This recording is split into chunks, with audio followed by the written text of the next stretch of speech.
So I'm just going to jack it up. There's a good jacking point right on the pinch weld. Confirm the situation. Oh yeah. That wheel bearing's right out of it. Hopefully it didn't damage anything further. I just wanted to show you guys the play and check for play prior to loosening the lug nuts. Look at that, we even have a lug nut missing.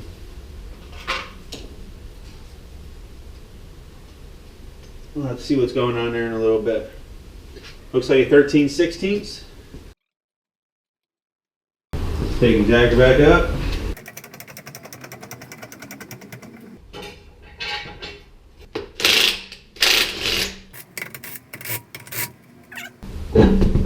Tire.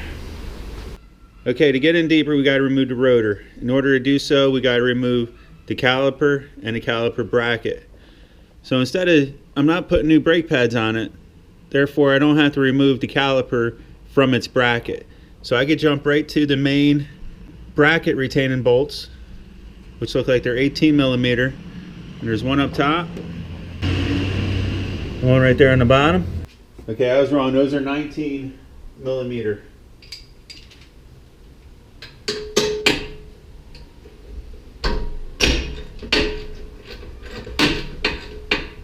And it looks like I'm going to have to use a wrench on the bottom. Okay, 19 wrench gets right in there.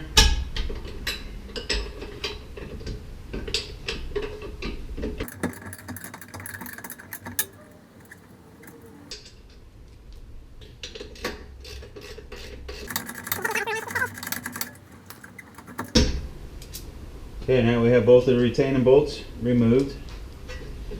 Should be able to remove the caliper and bracket.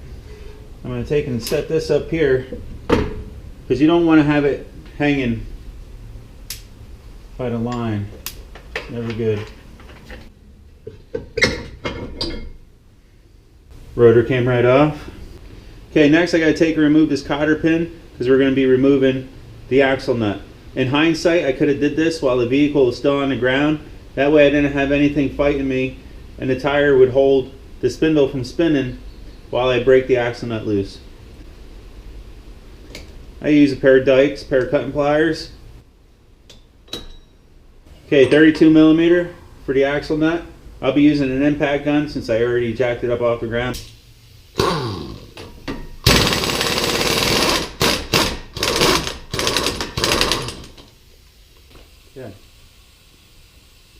Okay, now that we have the axle nut removed, I'm just going to temporarily start the axle nut back on. I'm going to give it a couple blows with the dead blow, just to make sure it's free inside the spindle. As you can see, right about there, it's bouncing back and forth. But you can see we popped it loose. Sometimes they can be really tight.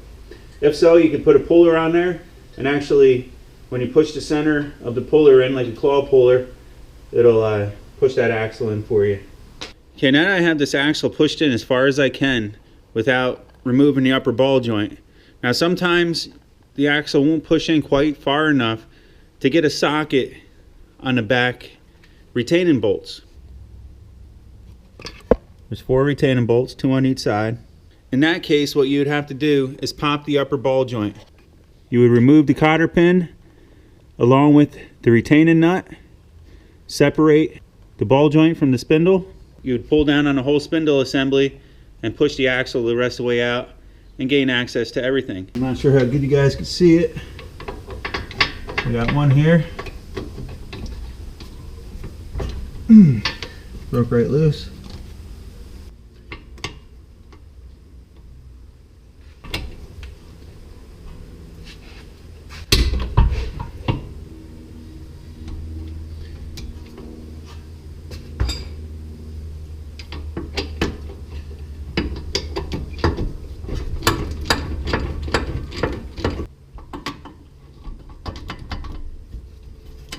Here.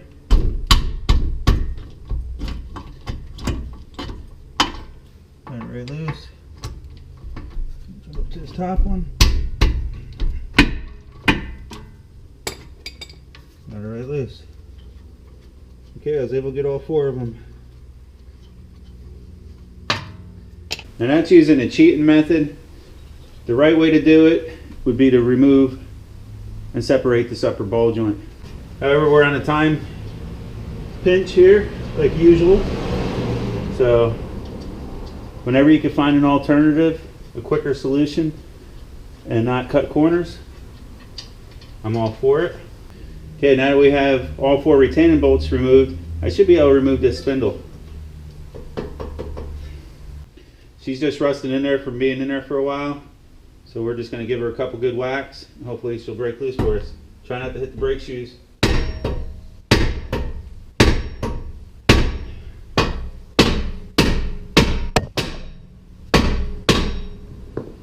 Where's the cameraman?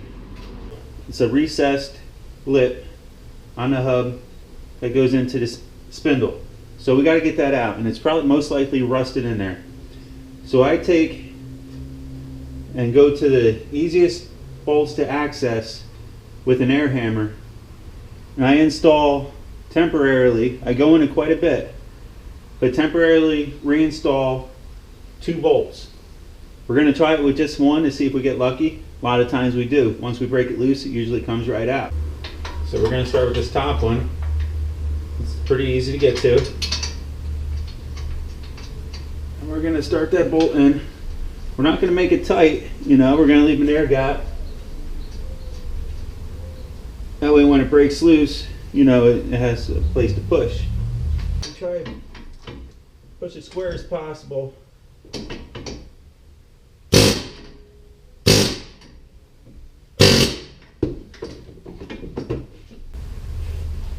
any movement yet? I think I could probably get on that bottom one, the bottom bolt, a little bit better. I'm going to reuse that same bolt.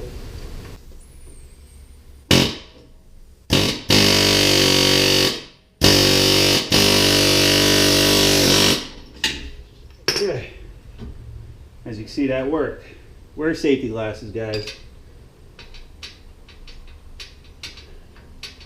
I can't stress that enough, even though I'm being a hypocrite. You can damage the bolts like that. It's a chance you take. But as long as you're careful, you'll be good and be able to clean them up. So, as you see, if anything, I just got to take a file and clean that one side of the bolt up. Didn't bend it, didn't tweak it. Okay, and this is your hub assembly. And as you can see, the bearing is shot totally out of it. And that's that recessed part I was telling you about that gets rusted in there almost every time. So now we're going to go over to the press and we're going to press this apart. Okay, if you look at the new wheel bearing assembly, it doesn't have the center hub in it. So we're going to have to take and press that hub out. Now this is going to have to be pressed.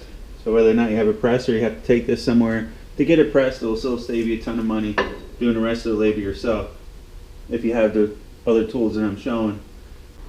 This is a 2-piece wheel bearing, and you want to find a socket that fits inside, plus fits that hub pretty good. Now you gotta wear safety glasses. I can't find my safety glasses anywhere, but I do have my motorcycle glasses here. That should be the trick. I'm not getting a real square shot on this, but hopefully it comes apart pretty easy. Okay, now we have the top portion and the hub assembly removed. What we're going to do is press this lower bearing off. I got a bearing splitter installed. Can't really use it to push the bearing off because it's not tapered like that. However, I'm hoping it grabs it just enough that I can press it out using the press like so.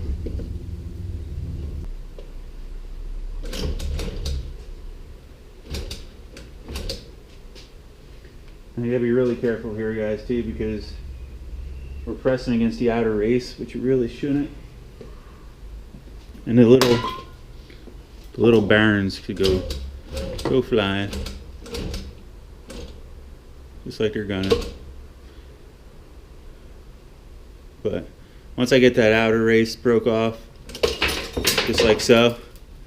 Then I could take and get to the inner race.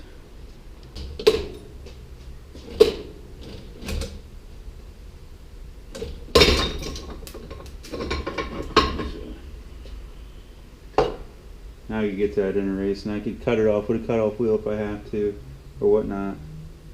But we'll look at it and see what we can do. Okay, now I'm not sure if this is going to work or not, but I grabbed the inner race now.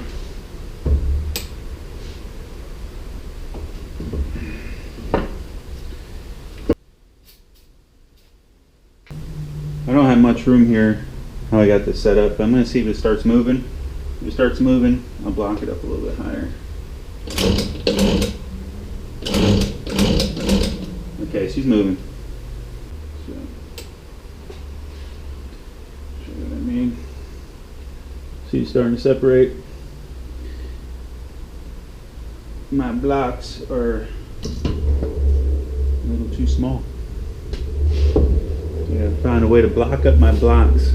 The things I do to keep this stuff in my shop, man. I'm telling you, you get hurt when you don't.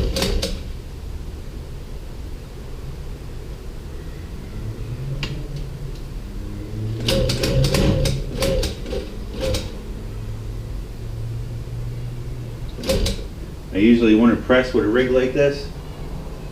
However, it's already moving. There it goes.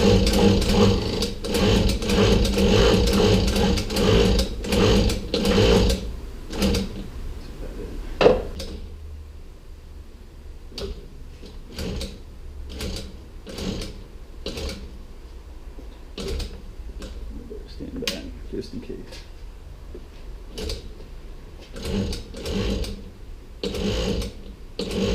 There it goes.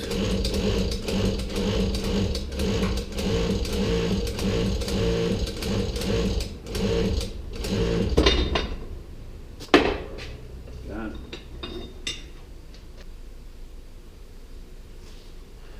Clean that up. Alright, now we're going to press the new bearing together. We got the hub supported by the bottom socket. Got the bearing pack sitting on. I removed the inner retainer, and I found a socket that fits the inner race good. Just like so. You never want to press on the outer race. Always on the inner. The two inner races touch, so they're going to all press down as one unit. Try to make sure we start it square. I think we got it now.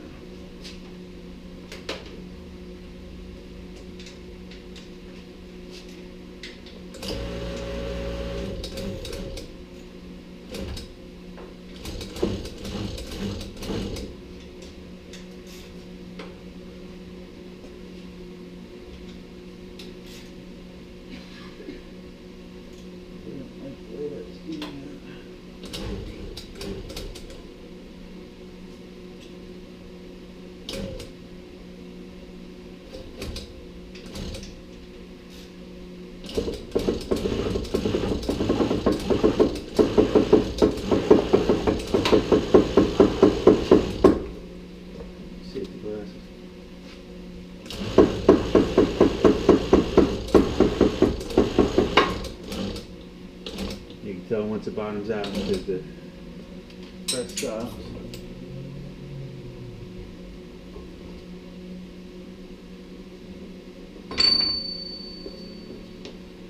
It should be good. Everything appears to be okay. Feels good. And when we put the axle in, the outer perimeter is going to hit the inner race, and it's going to also pull on the outer hub, which will set your preload on your bearing.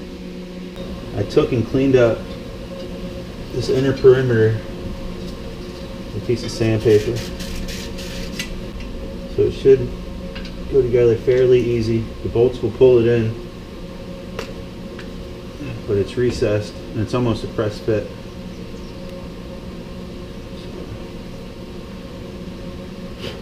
Just want to make sure it's clean.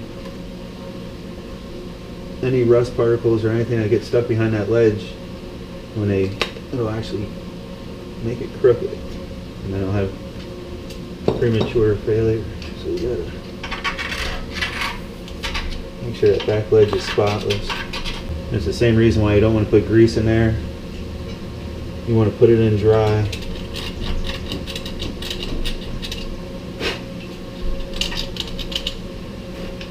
So all that stuff takes up space, and you want this to be flush. Alright, now we're going to take and install the wheel bearing assembly into the spindle. So take notice, the bottom bolt holes are spread wider than the top. So the wider spread on the bottom. Slide it into this axle like so.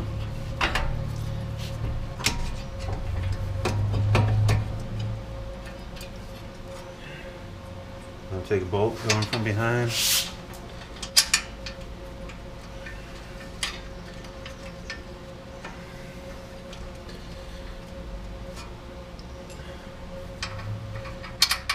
Always get all 4 bolts started, where whenever you're working your way around the perimeter like this, before tightening. Otherwise it might fight you. Alright, now I'm going to work my way around the perimeter, snugging it up corner to corner.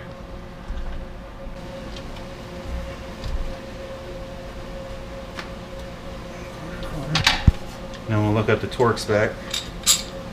I'll get it close by hand.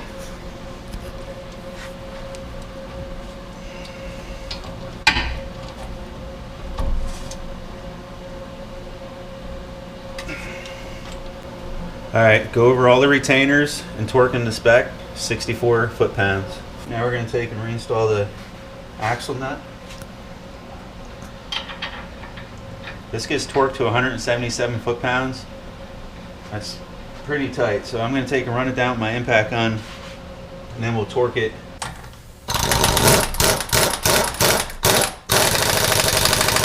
Next, we're going to reinstall the rotor. Now, if you take notice, you see that it has a drum brake style shoes on this. That's just for the emergency brake. If you look at the rotor, it's got like a drum, and plus it has a disc. So it's just a unique setup to some making models. Same thing when you're reinstalling a rotor. You always want to make sure there's no rust buildup or flakes that might have came off that got lodged behind, because they'll throw the tire out of balance and also make your brakes pulsate.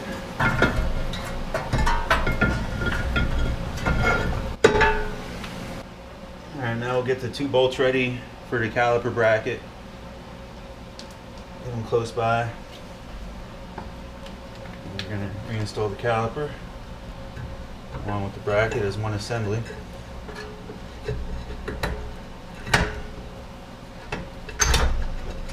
Just like so. Reinstall the 2 retaining bolts.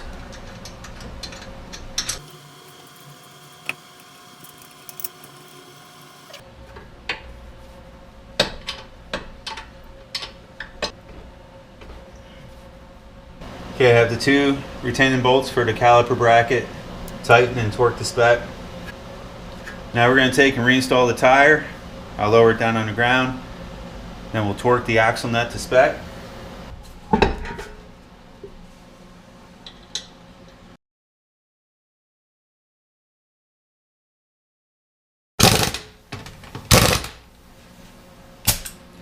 Alright, now we have the wheel on. You can see how much tighter it is. Even though we're not torqued down to spec yet, you can tell that's definitely a fix. Alright, so I'm going to jack it up, remove the jack stand. Okay, I got the torque wrench set to 177 foot-pounds.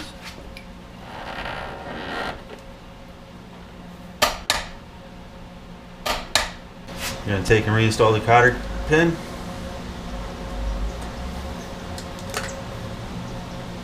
Legs, pull it tight. I like making these a little bit tighter. These pair of channel locks. Grab it like so. Pull it down. torque the lug nut sound. I'm gonna see if I can find a new one.